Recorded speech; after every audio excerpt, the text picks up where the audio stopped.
Baik, dan hari ini kami nak bincangkan topik ini bersama dengan dua orang tetamu, seorang di studio dan seorang lagi sudah pun terhubung dalam talian. Ya, Syira, eloklah kalau kita perkenalkan. Di sebelah saya ini adalah Dr. Ros Fazila Abdul Rahman selaku Timbalan Dekan Akademi dan Pengantarabangsaan Pusat Pengajian Teras UIS. Selamat datang Dr. Ros. Selamat datang. Panggil Dr. Ros boleh? Boleh. Okey. Dan di atas talian pula kita ada Dr. Nadia Abdullah, pakar klinikal obstetrik dan gynecology, Jabatan Obstetrik dan Gynecology PPUM. Assalamualaikum doktor, boleh dengar kami di studio? Waalaikumsalam, boleh dengar. Sihat ya doktor? Alhamdulillah sihat. Okey, baik. Saya rasa kita mulakan dahulu dengan Dr. Ros lah. Bila kita cakap mengidam, kita ketepikan mengada dahulu. Kita tanya pasal mengidam ni, betul ke ada sesuatu yang berlaku sebegitu bagi seseorang yang mengandung? Mengidam tu, dia legit, orang kata legit ataupun tidak? Okey, terima kasih Suji. Pokok pembincangan kita hari ini menarik sebab wanita hari ini dan pokoknya wanita. Betul. Wanita special, istimewa, unik and kompleks. Lengkap di situ. Jadi mengidam dan wanita sangat sinonim. Ya. Jadi saya ada 3 perspektif tau yang mendefinisikan apa mengidam ni. Dari perspektif ibu hamil. Saya juga ada tanya pihak bapa-bapa apa yang mereka berpendapat tentang mengidam. Dari segi psikologi lah. Jadi dari segi perspektif ibu mengandung ni, mengidam ni sebenarnya adalah keinginan yang sangat tinggi. Biasanya kepada makanan. Jadi keinginan ni dia sangat meluap-luap yang perlu ditunaikan. Kalau tak dia akan menyebabkan kemurungan, dia boleh sentak. Dengar tu para suami. Ada juga keadaan yang kalau tak dituruti katanya akan kenan kepada baby. Nanti baby keluar kan. Air liur tak habis keluar kan. Kata gitulah. Kalau di peringkat bapa, saya tanya bapa-bapa apa kata mengidam ni. Kata bapa-bapa, mengidam adalah mengadakan yang tiada. Itu kata bapa. Kata bahasa ilmu lain lah. Dari segi psikologinya, mengidam ni sebenarnya adalah situasi biasa yang dialami oleh wanita hamil yang berkeinginan tinggi kepada sesuatu, biasanya fizikal dan psikologikal. Ada. Baik. Kalau saya lah kan Syira, saya kaitkan ia adalah benda yang sinonim seperti mana doktor katakan. Macam kita kadang-kadang buat wanita tu bila datang bulan pun kadang-kadang mengidam, nak makan coklat, nak makan tom yum, benda-benda yang manis. Jadi mungkin bagi wanita yang mengandung hormon mereka pun berbeza, sebab tu mengidam dan itulah yang kita nak tanya kepada Dr. Nadia. Betul. Dan kita nak tanya kepada Dr. Nadia lah kan, bercerita mengenai wanita hamil yang mengidam ini, apa sebenarnya yang berlaku di dalam tubuh wanita hamil ini sehingga mereka ni mengidam nak makan sesuatu ataupun nak buat benda-benda pelik. Katanya mengidam, apa yang berlaku dalam tubuh kita? So sebenarnya mengidam ni macam tadi Dr. Ros cakap lah, dia sesuatu keinginan yang sangat tinggi terhadap sesuatu benda. So dia lebih dikaitkan dengan perubahan hormon semasa mengandung. Baik. Dan walau bagaimanapun dia tidak ada pembuktian saintifik. Bagaimanapun pakar-pakar berpendapat disebabkan perubahan hormon ini menyebabkan badan ibu-ibu itu memerlukan nutrien yang tinggi, nutrien yang lebih untuk support lah kandungan dia untuk dari segi pembesaran dan pembentukan janin, pertumbuhan janin. Jadi kita punya badan kita memerlukan lebih nutrien, lebih kalori dan juga lebih zat makanan untuk support pertumbuhan baby. Oleh itu tidak heranlah wanita-wanita hamil ini dia lebih cenderung untuk makan benda-benda yang manis, makan benda-benda yang tinggi kalori. Ada juga yang mengidam untuk makan bahan-bahan tenusu sebab ada kekurangan yang tidak dipenuhi melalui diet-diet harian.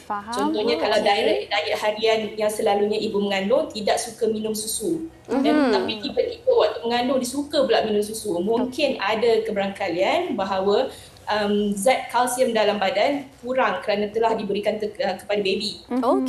Ada juga kekurangan zat besi kerana zat besi telah diberikan kepada baby. Sebab itu kita ada mengidam nak makan steak, nak makan daging yang mahal-mahal. So ada posibilitas situlah. Okey, baik. Itu penerangan daripada seorang doktor yang anda boleh kaitkan bila anda mengidam. Lain kali kalau suami tanya, kenapa awak mengidam benda-benda yang pelik? Inilah yang boleh anda terangkan kepada suami anda. Baik, dan Dr. Ros, kita nak tanya juga, bila bab mengada ni, okey, ada orang mengidam seperti yang doktor katakan makanan sebab mungkin kalsium dah berkurang kan, dan benda-benda tenusu dan sebagainya. Tapi ada yang mengidam nak pergi bercuti di luar negara. Ada yang ingin ke, orang kata, hotel dan sebagainya. Itu mengidam ke kategori mengada tu, doktor? Okey, Suji, saya cakap macam ni je ya. Antara mengidam dengan mengada ni, mengidam insya-Allah pasti. Okey. Mengada pilihan. Boleh pilih. Ya. Dan di samping apa yang Dr. Nadia cakap tadi, faktor fizikal dengan psikologikal. Maksudnya fizikal mungkin badan ibu hamil memerlukan kalsium. Jadi dia mengidamkan benda tenusu. Mungkin badan perlukan kalori dan perlukan vitamin B, dia minta yang manis-manis. Jadi perkara mengidam ni dia universal, dia rentas budaya. Kajian menunjukkan bahawa kalau di Malaysia ada kajian terbaru mengatakan first trimester ramai ibu mengandung suka makan coklat. Oh, okey. Betul. Selebih itu varies. Ada yang masin, masam dan sebagainya tu kan. Okey. Dan mungkin saya boleh tambah soalan kepada mereka yang kita bukan nak cakap mengada lah, tapi mungkin betul-betul ada yang mengidam kan, doktor, nak pergi bercuti dan sebagainya. Adakah disebabkan faktor persekitaran mereka sewaktu mengandung juga memainkan peranan? Betul. Saya setuju, Suji. Ada kajian juga mengatakan dari jurnal Persatuan Dietary Amerika Syarikat. Dikatakan mengidam ni ada sejenis lagi. Di mana dia mengidam selain makanan. Seperti yang Suji cakap. Nak tidur di hotel, nak pergi jalan-jalan, akan nak rompak kedai ke, na'udzubillah kan. Ada, itu dipanggil pika. Pika. Okey. Ya, termanya pika. Ada. Minta maaf cakap, setakat kajian pengidam ke arah-arah ini yang ekstrim selalu dikaitkan dengan masalah kesihatan mental. Okey. Ada. Cuma kita boleh kawal. Boleh kawal pun kita boleh salahkan hormon. Kita jadi sedemikian tapi kita ada akal kan? Jadi kita boleh kawal.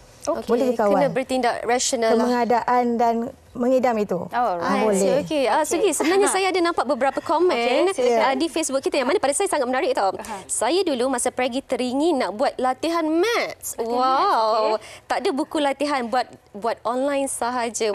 Buat latihan maths dan satu lagi ini pula, bau sampah orang bakar daun-daun dan dia terpaksa pusing kampung cari bau asap tu untuk rasa lega. Kalau kita dapat lihat di sini, awak nampak muka terkejut saya tak?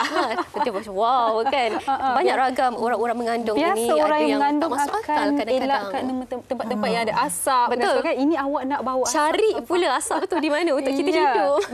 Baik, Dr. Nadia, mungkin Dr. Nadia boleh terangkan dengan lebih lanjut berkaitan dengan apa yang Dr. Ros kongsikan tadi. First trimester itu, para ibu mengikut kajian lebih menginginkan coklat.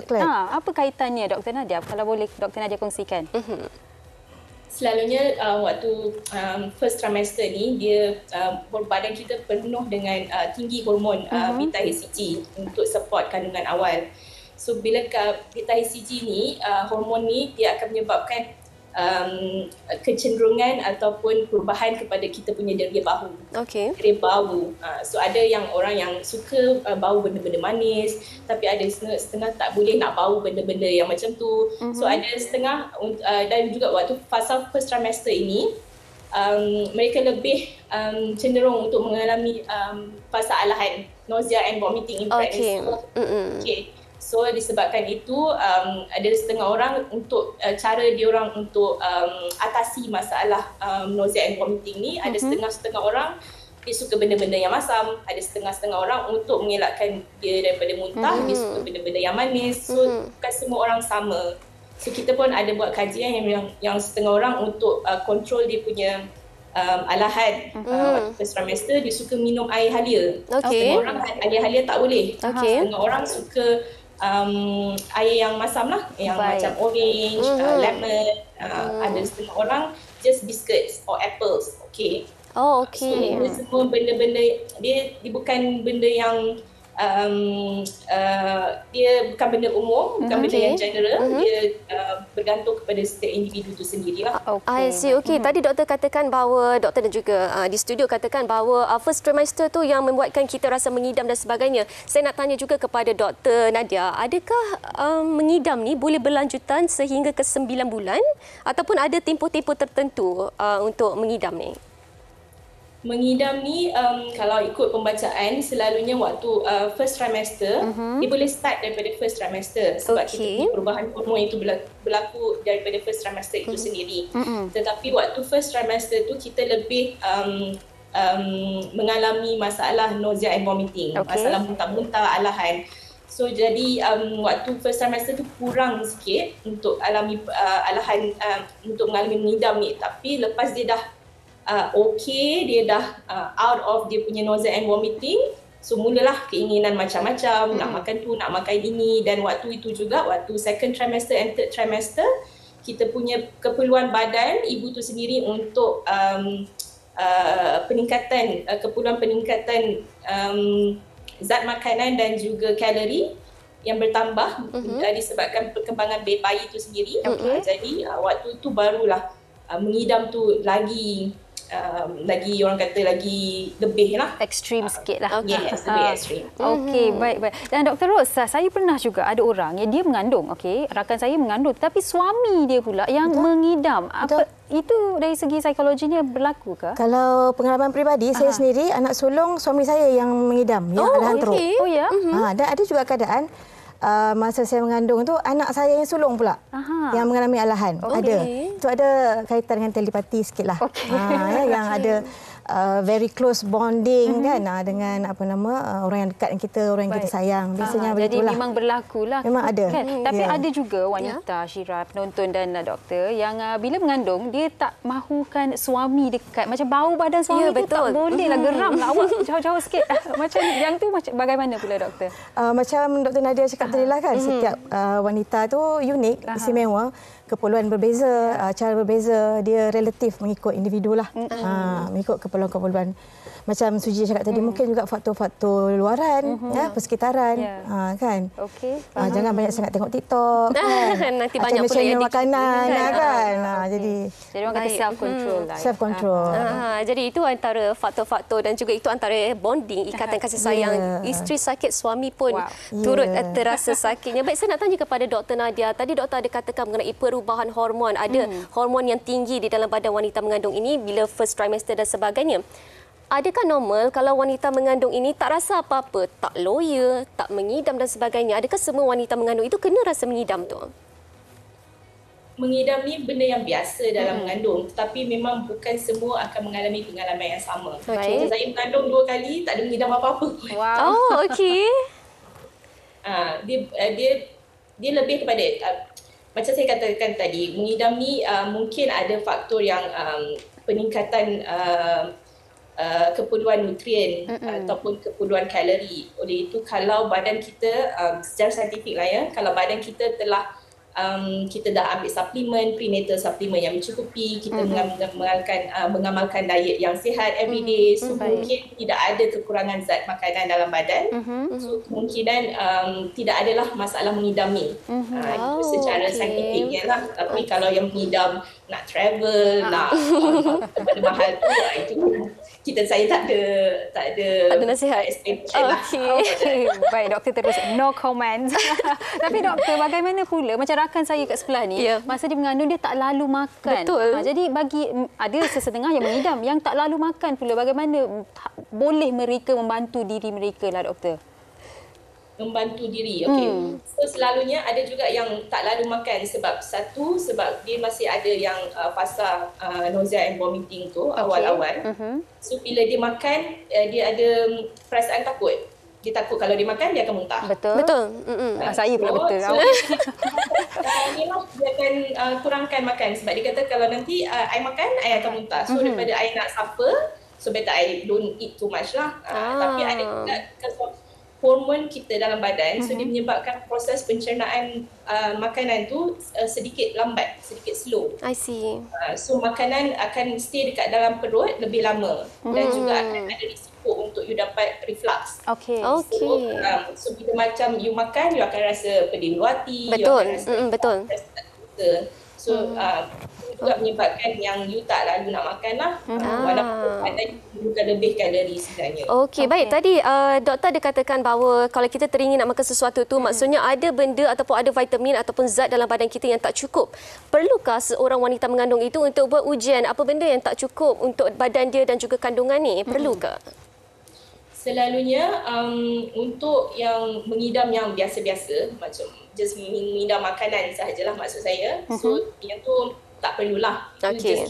Just normal check up. Mana kita akan check dia punya hemoglobin level yang kita akan buat untuk semua ibu mengandung. So dari situ kita boleh tahu sama ada ibu ini anemia ataupun okey. Alright. Tapi kalau ada yang macam Dr. Ros cakap tadi yang masalah paika. Okay, so mengidam untuk makan benda-benda yang bukan makanan. Okay, so ini dikaitkan selalunya dengan kekurangan zat besi ataupun zinc. Oh, okey. So sekiranya kalau ada ibu-ibu yang mengandung yang teringin nak makan sabun, nak makan pasir, so ini bukan normal. So sepatutnya berjumpa bila kita ada follow up dengan doktor ataupun waktu kita pergi antenatal check up, benda ni patut di-highlightkan kepada doktor supaya mungkin doktor boleh buat ujian darah yang lanjut untuk check sama ada ibu ini kekurangan zat besi ataupun kekurangan zat lain dalam badan. Okey, peringatannya cukup bagus doktor. Betul. Sebab mungkin ada orang malu dia secara berrahsia dia makan pasir ke ubat gigi. Jangan macam tu. Orang judge mereka. Tapi apa pun Dr. Ros, bila kita cakap mengenai mengidam ni, pastinya para suami faham kan situasi isteri dengan mengidam nak makan macam-macam. Tapi ada juga yang mungkin juga merasakan alamak dia ni mengadanya, penat aku nak cari benda yang dia nak. Macam semalam Yana kongsikan salah seorang penerbit pukul 3 pagi dia minta nasi lemak. Suami dia pergi cari juga nasi lemak. Kasih sayang seorang suami itu. Tapi kalau suami tu dah penat sangat, dia rasa macam suami ni, isteri aku ni mengada lah asyik-asyik. Mentah-mentah dia mengandung, dia asyik dia minta aje. Tapi kami nak meminta doktor untuk berkongsi jugalah peranan seorang suami dan kalau dah ada anak-anak boleh memahami seorang ibu yang mengandung ini. Okey, betul Suci Syira ya. Bila mengandung ni kita kata pelik. Bila mengidam. Kenapa pelik? Sebab kita tak buat masa kita tak mengandung. Betul. Kan? Jadi masa kita mengandung tu kita perbuatan makanan pelik-pelik. Tahniah, terima kasih kepada ahli keluarga suami yang bagi sokongan, support, faham, apa tu juga. Jadi ibu-ibu terutamanya yang hamil ni, saya beri pesanan supaya ingat bila kita berbadan dua, kita satu cinta dua jiwa lah. Kita satu, tapi dah ada dua, mungkin tiga dalam badan kita kan.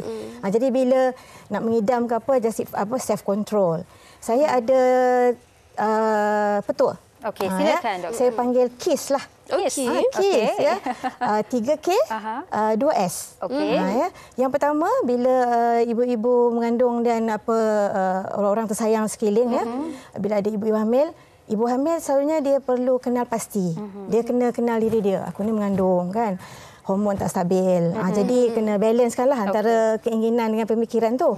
Yang K yang kedua adalah kenal pasti. Kenal pasti, kawalkan diri. Self control. Kawal. Kan cuma tadi jangan cari stimulus-stimulus yang selalu meracun kita kan. Nak makan itu, nak buat ini dan sebagainya. Kawalkan diri. Kita boleh kawal. Yang ketiga komunikasi tadilah. Jadi orang-orang sekeliling seperti suami, family members yang tersayang cuma ambil peranan jadi support group yang bagus. Kan? Kalau ibu mengandung, komunikasikan kita nak apa, kenapa kita nak itu. Jadi kalau boleh layan kan 3 pagi dan sebagainya boleh. Kalau tak boleh komunikasikanlah. Abang tak sihat lah, esok pagi boleh tak? Tunda-tunda. Kan boleh komunikasikan. 2S yang terakhir adalah sabar banyak-banyak dan bersederhana lah. Kan bersederhana dalam semua keinginan kita nak tu. Baik. Supaya proses melahirkan dan mengandung tu selamat semua. Okey, penerbit saya Haslinda kata kalau suami dah communicate dengan isteri, lepas tu nangis pula. Alamak, malam ni tak boleh, awak tak sayang pula emosi. Awak tak sayang anak kita. Boleh anggap sebagai menambahkan kasih sayang lah ya. Pengirat kasih sayang waktu hamil. Berpatutan lah. Baik, Sugi, saya nak kongsikan satu lagi antara pengalaman yang dikongsikan oleh rakan kita di Facebook iaitu Jamiah Ramli. Katanya, saya dulu mengidam sangat nak rasa masakan jiran belakang rumah. Tapi malu nak minta hingga anak sulung saya lahir. Kesian baby asyik keluar air liur dia. Adakah disebabkan tu tak dapat makanan? Adakah sebab air liur keluar tu disebabkan baby tu mengidam? Mungkin doktor boleh jelaskan mengenai perkara ini. Dr. Nadia, boleh jelaskan mengenai perkara ini? Selalu itu saya rasa lebih kepada kita punya culture lah. Kalau tak dituruti kemahuan ibu-ibu mengandung ni mengidam, nanti anak dia akan keluar air liur tak berhenti. So saya rasa yang ni mungkin quote yang untuk ibu mengandung tu get away with dia punya request. Kalau abang tak buat macam ni, nanti anak kita macam mana keluar je air liur. Tapi sebenarnya tak ada pembuktian saintifik lah. Tapi mungkin anti-anti yang tengok sekarang, betul anak saya macam tu. Dulu tak dapat makan sampai hari ni. Menginginkan apa yang dia tak dapat makan masa tu. Tapi apapun Dr. Nadia, mungkin di penghujung ini doktor boleh berikan pesanan kepada ibu-ibu mengandung yang sedang menonton sekarang ini, sekiranya mereka ada apa-apa yang diidamkan ataupun mereka memang tak lalulah nak makan, apa yang boleh mereka lakukan? Okey, so waktu kita mengandung ni kesihatan, kita kena jaga kesihatan ibu tu sendiri dan juga keperluan bayi itu sendiri. So kerana bayi kita ni memang bergantung 100% kepada ibu itu. Baik. Jadi kalau yang ada masalah dengan vomiting in pregnancy, tak lalu nak makan, so saya nasihatkan kita still perlu makan hari-hari. Kita kena maksudnya kena makan mungkin dalam portion yang sedikit, tapi dalam kekerapan yang lebih. Instead you makan satu breakfast and then lunch and then dinner, then you makan ada snacking in between. So waktu you breakfast tu you boleh ambil sikit-sikit sajalah untuk mengelakkan you rasa reflux, mengelakkan you rasa nak muntah. Tapi untuk yang mengidam pula perlulah macam berpada-pada, macam kita cakap tadi, bersederhana. You tak boleh lah memang you mengidam nak makan coklat, you nak makan coklat every day. So tak boleh lah macam tu, nanti you akan dapat diabetes in pregnancy, you akan lebih berat badan, dan lepas dah mengandung lebih berat badan, nanti waktu nak dalam pantang susah pula kan nak turunkan kembali berat badan tu. Jadi everything pun kena ada bersederhana lah. Okey, itu dia sedikit nasihat dan juga tips daripada Dr. Nadia. Kalau daripada Dr. Ros sendiri pula, apa agaknya pesanan yang dapat doktor berikan kepada ibu-ibu di luar sana untuk terus kekal bersederhana, kekal rasional, jaga diri baik-baik di luar sana? Silakan doktor. Syira, pada saya untuk ibu-ibu di luar sana, bakal-bakal ibu juga, just enjoy your pregnancy life, cuma hadirkan bersama kewarasan dan kawalan. Jadi mohon bantuan juga untuk orang-orang sekeliling, orang tersayang, supaya beri sokongan dan pemerhatian yang wajar kepada ibu-ibu kita. InsyaAllah semua selamat. Baik, itu dia tips dan juga pesanan daripada kedua-dua doktor kita pada hari ini, Dr. Ros Fazila dan juga Dr. Nadia. Terima kasih kedua-duanya. Terima kasih. Dan semoga apa yang dikongsikan membantu anda lah kan. Kalau yang memang tak lalu makan, mungkin boleh gunakan tips Dr. Nadia. Cubalah sikit. Makan sikit-sikit asalkan perut kita tu ada makanan lah. Sebab kalau kita muntah kosong, lagi perit tau sebenarnya Sugi. Kita muntah hijau. Untuk anak kedua awak. Okey. Terkata.